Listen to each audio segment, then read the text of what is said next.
are watching India Today.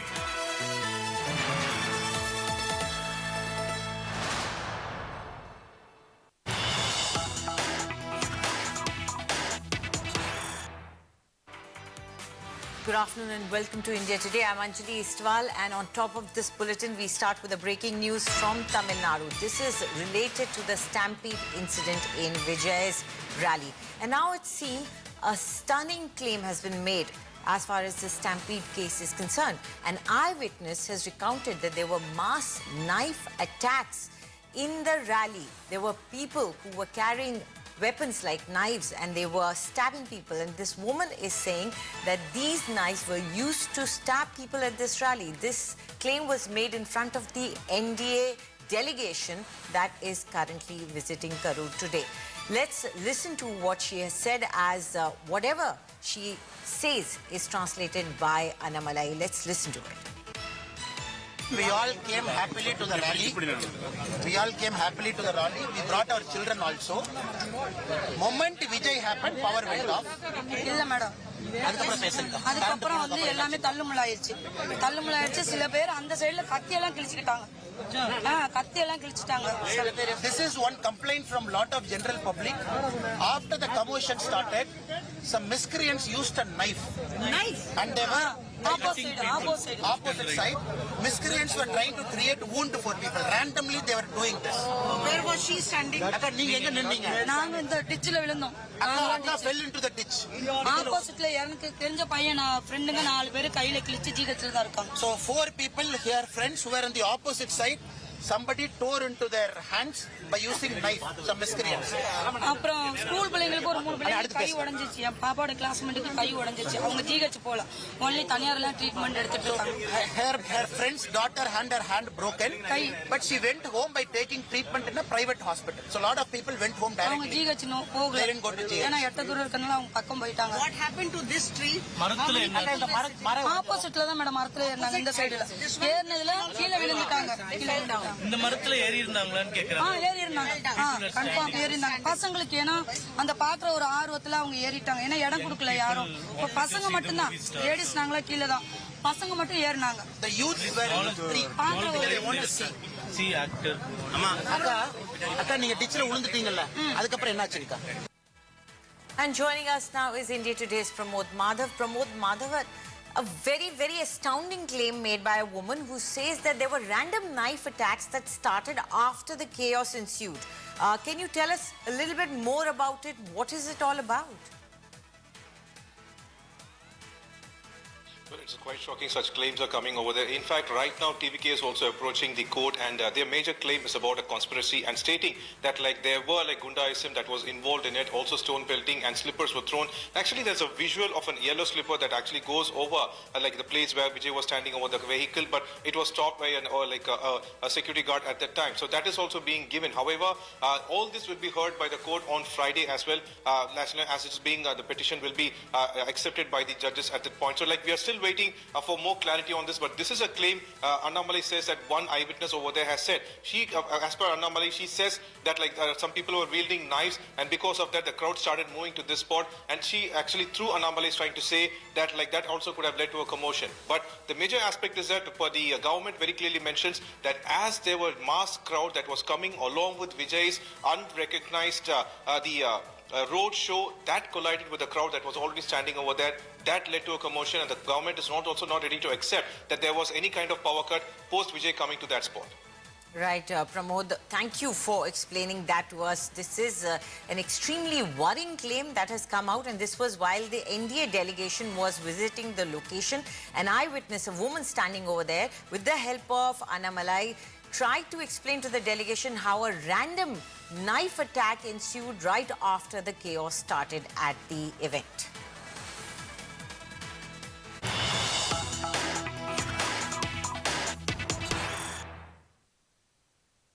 And we have another big breaking news coming in right now. Prime Minister Narendra Modi will visit Delhi's CR Park Kali Mandir Society for Durga Puja on Ashtami today evening.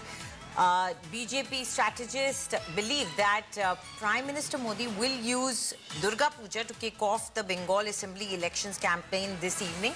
And last week, Home Minister Amit Shah had attended the Durga Puja in Kolkata.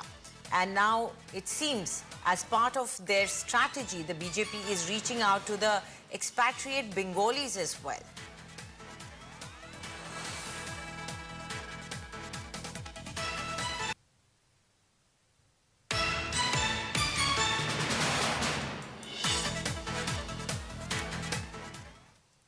Well, now let's head across to Sakshi for the Business Today show. Over to you, Sakshi.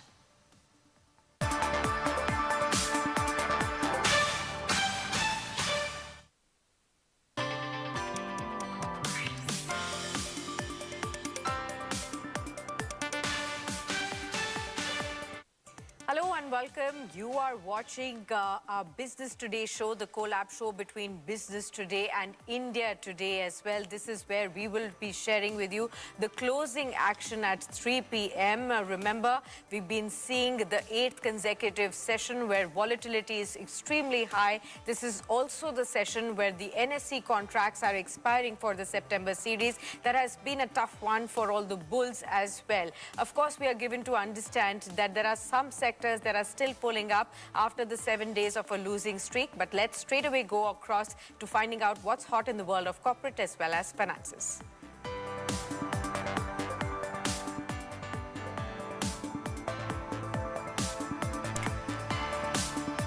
Markets volatile after 7 days of a losing streak. Nifty is flat near 24,650. Sensex is around 80,350 odd mark. PSU banks, metals trade higher, while realty and consumer durables face pressure.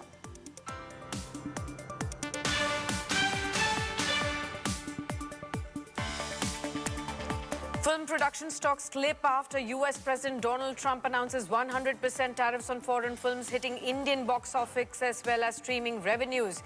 Prime Focus and Balaji Telly are down 5 to 6%. PVR Inox, Tips Music have fallen 2%, while Media Index itself is down by 1.5%.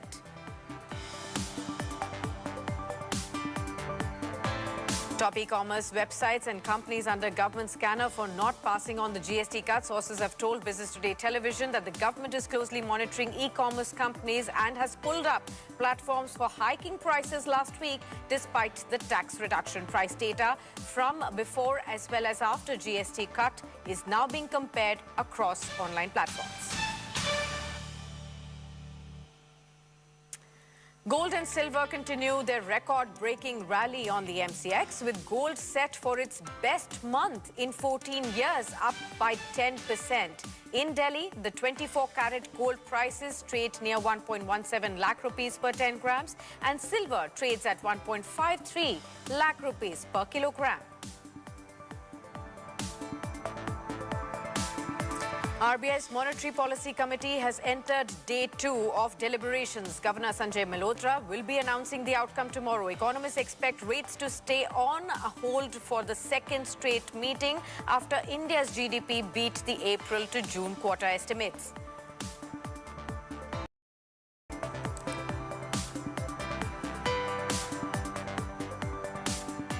Well, straight away, let's jump on to finding out what's happening in the markets right now. The headline index, Nifty, is still high, lower by about 0.1% in trade. 24,600 is where it is hovering at this point in time. When we look at the key sectors that are still holding the ground despite a lot of volatility, you have PSU banks, metals, autos, and even the banking names, especially the private banks, that are also supporting the sentiments. But what's dropped lower? You have real estate, you have the media index, you have consumer durables, infrastructure, FMCG. These are the top drags in trade.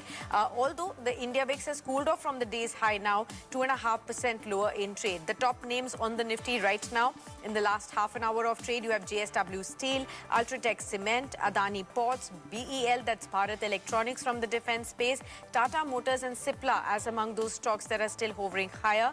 But there are others like Indigo, ITC, Bharti Airtel, Trent and Titan that are among the top drags at this point in time. But let's welcome our guest on board. Mr. Ashu Madan, the MD of JM Financial, is joining in for a conversation on markets and what to expect going forward from here. Good afternoon to you, Ashu. Thank you so much for taking the time out. Season's greetings and festive greetings to you and to your loved ones at large. Help us understand what's your current thought in the markets. You know, we've actually given up almost, 80% of the gains that we had garnered since August of 29, which means that the volatility has been pretty much higher side Bulls have faced a lot of resistance. We are sitting on the 8th consecutive session of losses at this point in time. How are you looking at the market sentiment? What do you think is preventing it from continuing on its winning streak? Good afternoon, Sakshi. Thank you for having me. So coming back to, I think, where we left last time, it was, Yes. I think, a couple of weeks back. I mean, by and large, I keep saying, Sakshi, that India has become a trading market. If you want to talk about the larger range, that's 24,000, 24,200, and the higher side is 25,500 to 26,000. Within this range, we have passed 1 year, maybe another 6 months. I mean, we keep chatting, we keep talking, and hopefully, I mean, once in a month, we keep sharing our views. So we'll not go anywhere. Within this range, it has become a trading market. Now, again, like I shared last time, people have to get out of that phenomena of making, I mean, quick money, large money, big moves when they buy and hold for couple of weeks or months and days. Those days are gone. That's over. I mean, you know, Sakshi, what has become, it's very ironical. I mean, if I ask you one question, Sakshi, that what should be the reason of that we should have the highest mutual fund flows or highest SIP? The reason should be good markets, good economy, good corporate earnings, good valuations, etc., etc. Rather, as a market participant, we are saying that the mutual fund flows are very robust, the SIP is at all-time high, so market should be good, corporate earnings should be good, economy should be good. I mean, that's not how it happens. I mean, that's something very ironical, that we are all banking on the SIP and mutual fund money, not on the earnings and overall structure of the market. So as a participant, it's very strange to talk to people when they say, sir, when we are sitting at the highest mutual fund flows and highest SIP, and that was the same situation 12 months back also. Did we fall? I mean, we have fallen substantially. Stocks are down 30-40%. So I think this logjam has to be broken. Unless and until we get to see genuine recovery in corporate earnings, this range will continue and will get frustrated. Absolutely. So two very important points that Mr. Pradhan has made. One, it's slowly and gradually become a more trading market. We've been stuck in a range for far longer as a time that we expected it to, and maybe it will prolong for some more time to come, till the time we do see corporate earnings really improve. Remember, about 10 days from now, we will be starting to cover all the earnings of the companies. Remember, all the companies that are listed on the stock exchanges, every quarter report how their profits have come in, how their revenues have come in, what's exactly their operational profit been. And all of this balance sheet is important in understanding whether these companies are really progressing, or is it only that the stock prices are jumping on the amount of valuation. So that's something that we will also come to as well. Mr. Pradhan, let's actually try and understand this. Since you're talking about the corporate earnings to improve, till the time you do believe that the range will continue to frustrate investors at large, what do you think is needed at this point in time that will really lift the corporate earnings? You know, we've been seeing, and we discussed it last time around as well, that whatever was in government's hand, they've tried to do. This has been 1 year which has been a landmark year in terms of taxation reforms, both on indirect, direct side. We've had the income tax bill overhaul as well. And, the RBI has been also stepping up by giving front-loading the interest rate cuts even before the US counterparts, the mother market counterparts, have been able to do it. So how are you looking at what is preventing from corporate earnings to continue to perform despite whatever push that they're getting from both fiscal and monetary side? I think it is a cycle. There are cycles, and we have to pass through those cycles. There are no shortcut to it. And to answer your question, you yourself mentioned, which is a very valid point, tax reforms behind us, GST reforms behind us, everything priced in, we are still not 25,000. So I think what next? Suddenly the rhetorics would be, the narrative would be, we want a LTCG cut or something like that, which is also not wrong. I mean, if you look at the LTCG was imposed because STT, was not there. And now STT is also much higher and LTCG is also much higher. So I think the GST reforms and tax reforms also are probably too late and too little as far as market is concerned, because the underlying structure requires much more. Likewise, as I said, that probably these tax reforms which are directly related to corporate, capital markets are required. As I said, that it is a very severe, harsh LTCG. After paying so much of STT and everything. So I think government has to do all things put together then probably we'll see an underline is Sakshi earning. I mean, there is no, Yes. these small cosmetic things would not change the structure unless the genuine earnings improve of the, I mean, by and large, the secular corporate sector. So that's what is bothering us, and we have seen couple of quarters. Still, I mean, we are talking about it might take couple of quarters, but that meaningful recovery has to come on the corporate earning. Then only, obviously, market is ahead of the curve, but right now, I mean, it looks challenged. Absolutely. When you get clients asking you, sir, that in the last 1 year, the Nifty and the Sensex have given no returns virtually, you know, and when you compare other asset classes like gold and silver, they have, you know, consistently performed over the last couple of years, or maybe last 3-4 years, outperformed Diwali to Diwali, or last 4 years when compared with Sensex and the Nifty as well. The unstoppable record rally continues even now. We are seeing both gold and silver at dizzying heights. What does one really tell them?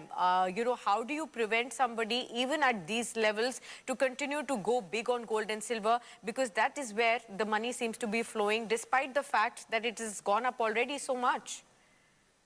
Yes, Sakshi, I mean, you know, even if you don't say anything to the clients, I mean, they have become very smart, and they know that is why we have seen exceptional flows in these bullion funds, and they are doing extremely great and still looking positive.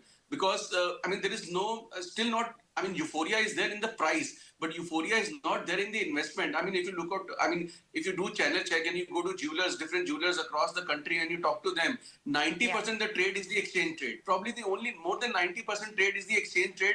They're not able to sell because of such high prices. Whereas, as far as investment portfolio is concerned, these multi-asset funds, they're doing very well because of the investments in gold and silver. So I think right now that trade is still on. And probably I'm not a big fan of crypto, but the way crypto things is facing up, I mean, panning out, I see that lot of alternate investments are going to do well, which is, I mean, led by gold, silver, and even crypto. And that is another reason why equity markets are dull, and because of they are not being able to deliver return to the investors.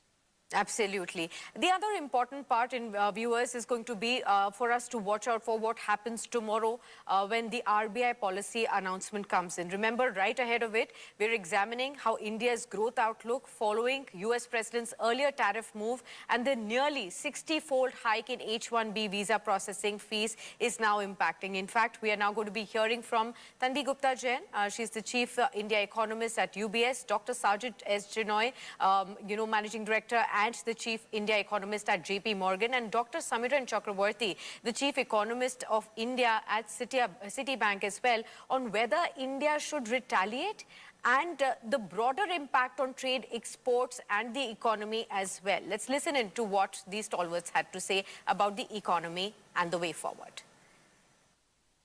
We do see a GDP growth drag because of these higher tariffs. But we are always hopeful. So if I look at where we are at our GDP growth estimates for India, despite having a 50% tariff, we are at 6.7% GDP growth for FY26 and a 6.3% GDP growth for FY27. The focus is very much on goods, which is 1% of GDP in value add. These are highly labor-intensive sectors, and we should talk about the steps we can take to protect these small enterprises. But there's much more at stake. Last Friday, we spoke about H-1B visas.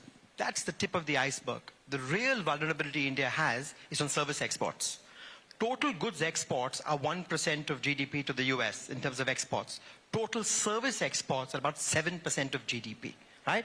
That's the epicenter of urban consumption, the white-collar jobs we've seen the last few years, housing. So we have more to lose if we were to escalate this process. I think we have to put our head down, and I'm very glad to see negotiations are back on track, and hopefully some common ground can be found. I think we need to really think hard that we had this view that we will have X basis point of GDP coming out of export growth. We'll have this $1 trillion goods export by 2030 and $1 trillion service exports, and trying to model our future growth on the back of that. Is this something that we now need to reconsider and put more domestic growth drivers in play? I think that's something on which I'm not seeing enough discussion happening. Yes, loosely we are saying we have to do some deregulation here or some interest rate cut there, which will boost domestic demand. But beyond that, my sense is that, yes, the world economy in the last 100 years have seen several times moving from globalization to protectionism, and that pendulum has swung. So maybe in 10 years' time, the pendulum can swing back. But for the foreseeable future, it looks like protectionism is going to be here for a while. Even if we get this limited trade deal, it's not funny that now we are almost aspiring to get a 15 to 20% tariff. Coming back to our conversation with Mr. Madan, what's your thoughts, sir? Another meeting where we will see a stay put status quo on the policy, or do you think some more front loading needs to be done at this stage also from the RBI, and what could that do to the market sentiment maybe? No, Sakshi, I don't think so. There would be change because that 50 basis point, which say front loaded, I mean, that was an aggressive step considering. But that has also not yielded result. I mean, you cannot say, Sakshi, I mean, because we want that every action, see, what is the problem is our expectation. We want that tax reforms have taken place, we should hit new high. GST reforms have come into place, we should hit new high. RBI is cutting rate, we should hit new high. I mean, that's not so easy and that's not so simple that you keep doing this and every time. Otherwise, it will be a cakewalk for the market. I mean, that's not happening. FIs are still selling, because in dollar terms, it is not helping their cause at all. And obviously, underlying they are not happy. Somewhere, these weekly expiry, the closure of weekly expiries in Bank Nifty and possible closure of Nifty weekly expiry closure is also a hanging sword, which we should not forget, because that's very important ingredient for the positiveness of the market, which has dented the sentiment. So I think you cannot. So there are so many moving parts. And rupees at a record low as well, Ashu. 88.80 now we have the rupee. Do you think the RBI should intervene at this stage?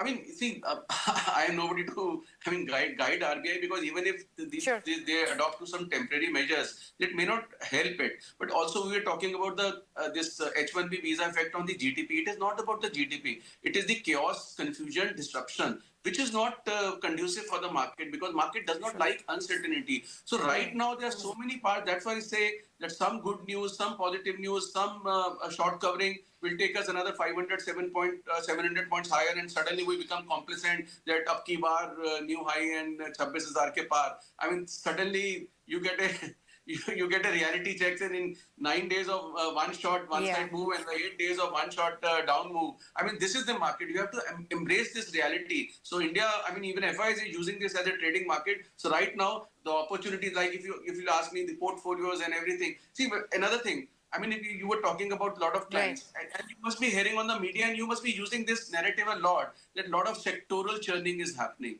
So Sakshi, my take and my thumb rule and my learning in this market is, when you are witnessing a market where a lot of sectoral churning is happening, that means in trading you will not make money. Okay, so be very careful with your trading aspect there. Mr. Madan, we'll hold that thought. That's a very important one. And the sectoral churning, we will come to you to understand, where the money is really moving. But let's also focus on the steps taken by the government that really led to some good news in the markets was the GST rationalization. But now the government is turning the heat on e-commerce firms yet again. And that's over the GST cuts. Sources have told Business Today Television that the government is closely monitoring prices before and after the GST cuts, following several complaints. And for more on this, we're now joined by Business Today's Chetan Bhutani, who's now live with me. Chetan, hi, good afternoon. What is it that you're picking up from government sources at this point in time? What sort of complaints have come into the government, and why specifically e-commerce, quick commerce companies? What have you found out there?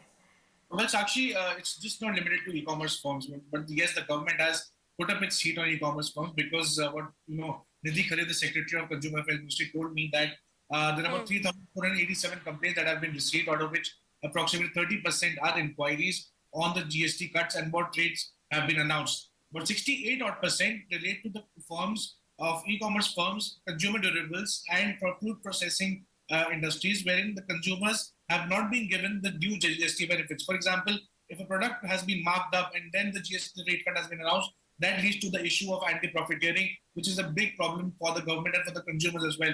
A lot of consumers have in fact told the government officials and the National Consumer Helpline that e-commerce firms and other companies are actually marking up the prices, then reducing GST and then adding GST to that final GST rate cut as well. So a lot of issues have been coming up, but yes, the government is keeping a very close eye. And the government has in fact told these agencies, these firms, that if you don't buckle up or if you don't really come down to the line, we would be taking you for a class action suit under the unfair trade practices. So clearly, yes, the government is behaving very proactively and keeping a very close watch on these measures as well. Absolutely. Thanks a lot, Chetan, for bringing us that. So very, very important. The government is keeping a very close eye out on so that the customers who were, the initially thought about to be the end consumers and the end beneficiaries of the GST cuts should not be, trapped with this kind of gimmick that the prices are raised before the GST cuts are passed on and ultimately the benefit does not reach to the end consumer. Chetan, thanks a lot for that.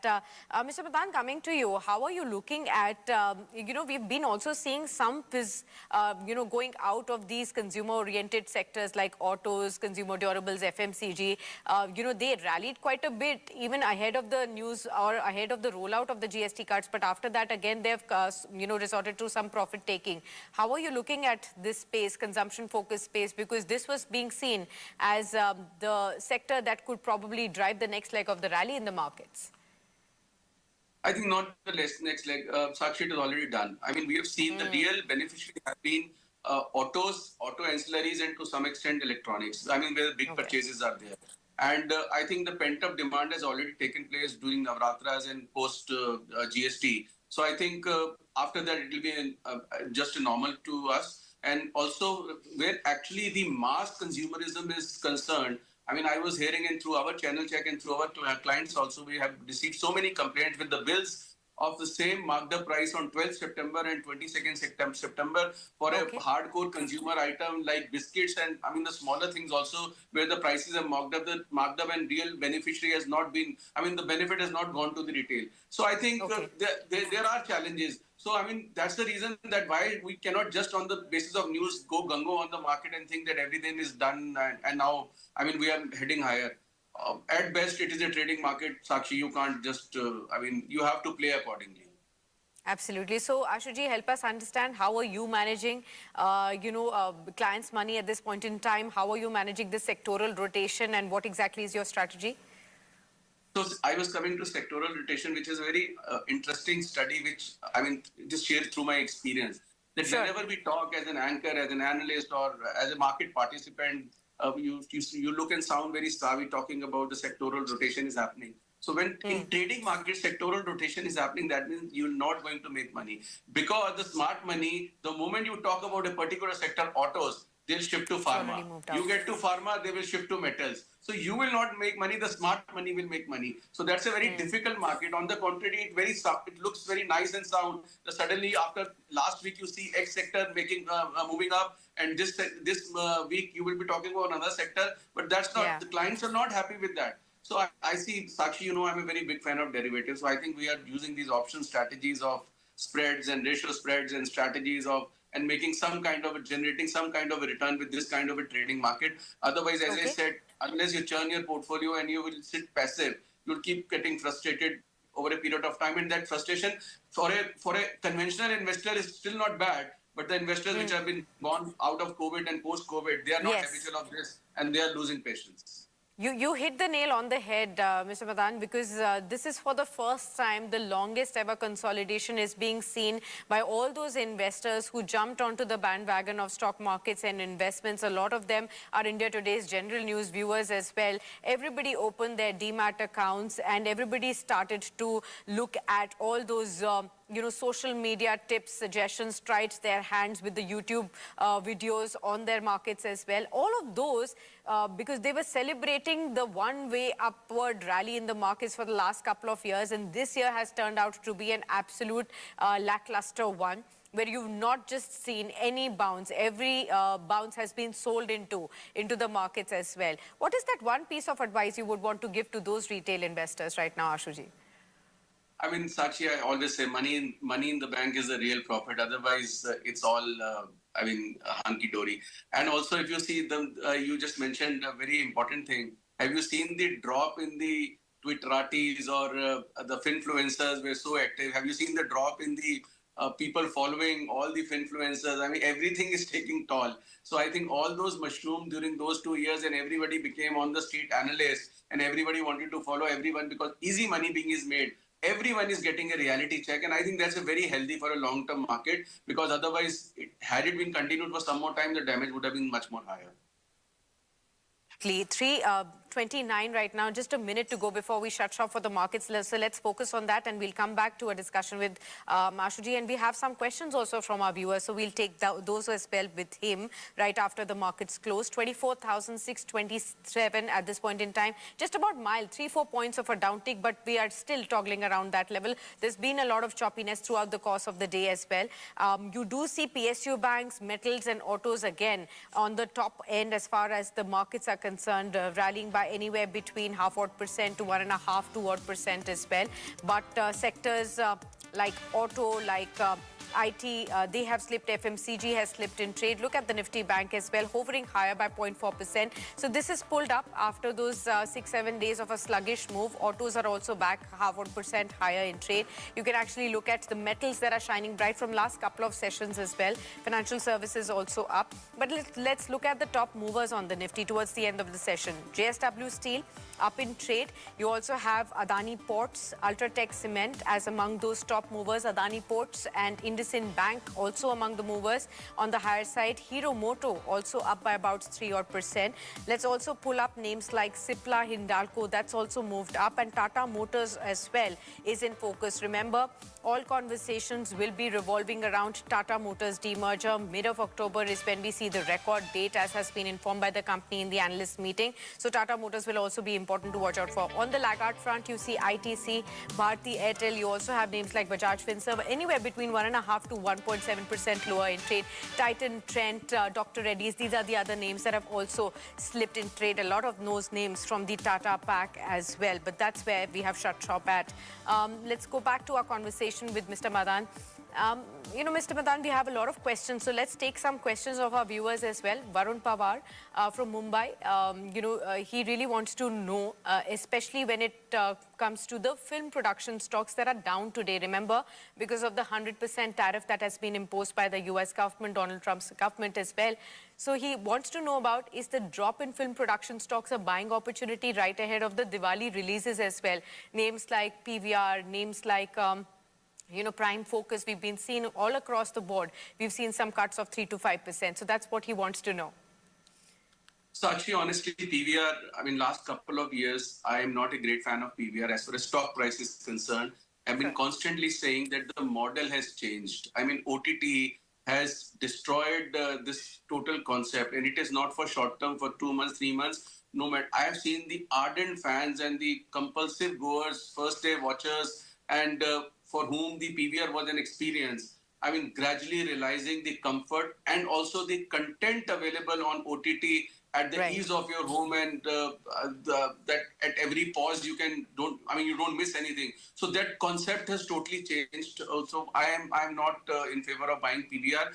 Conceptually, as a model, it is questionable now. No matter how good PVR is, the experience is very good. Feel good about it. But that structurally the damage has happened, and the OTT is eating the share of PVR. Do you also believe this 100% tariff is an added-on headwind for all these movie exhibitors? Yes, absolutely. And PVR may do good in bits and pieces. Suddenly one movie comes and suddenly a good quarter. But otherwise, you like to be invested in a stock which can become a multi-bagger and give returns. So I am not a fan of PVR at all. Okay, last question that we have for you from our viewers is Chirag Jain from Agra. He says, where should I invest to benefit from RBI policy decision? Should it be banking stocks, auto or realty? Well, you did mention that you expect a status quo. So will there be any change on these interest rate sensitive sectors? Yeah, I think, Sakshi, after long I have realized that PSU banks are doing good. We have been since last 15-20 days on media, social media, also into our clients. We have been strongly suggesting to invest in PSU banks led by SBI. Disclaimer, we have shared this call with our clients that because one, PSU banks are well placed, 2-3 years consolidation, particularly SBI, reasonably valued compared to other banks. One of the largest institution. I would not be surprised in next 2-3 years the earnings growth will be very different. So even at this price, I would recommend that, I mean, PSU banks are the way to go. Probably a sector which is looking good, and metal. So these two sectors are right now looking good. So irrespective of policy or no policy, I mean, if nothing comes in a policy and if there is, because tomorrow post expiry, I don't think that there are any positions and there would be a muted response to policy. But if you get an opportunity, please accumulate SBI, Bank of Baroda, I mean, Can Bank, whatever you like, but led by SBI, one can invest in these stocks and hold for some time. Fantastic. Ashuji, thank you so much for being with us and, of course, for sharing all those wonderful insights. Look forward to having you again and hope you have a great festive season. With that, viewers, it's a wrap on the Business Today show. And in case you too have some questions about your investments, mutual funds, SIPs, or even stocks or gold-related queries, then please do send them to us on the number that's flashing on your screens. And don't forget to catch the market opening action with Abha Bakaya at 9 a.m.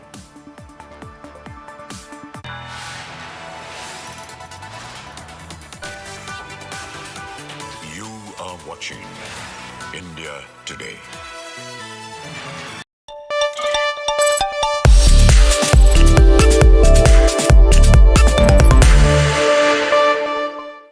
Let's focus on film production and distribution stocks as well. After the Trump shocker that's come in with the US president announcing 100% tariffs on films made outside the US. No clarity on the date that these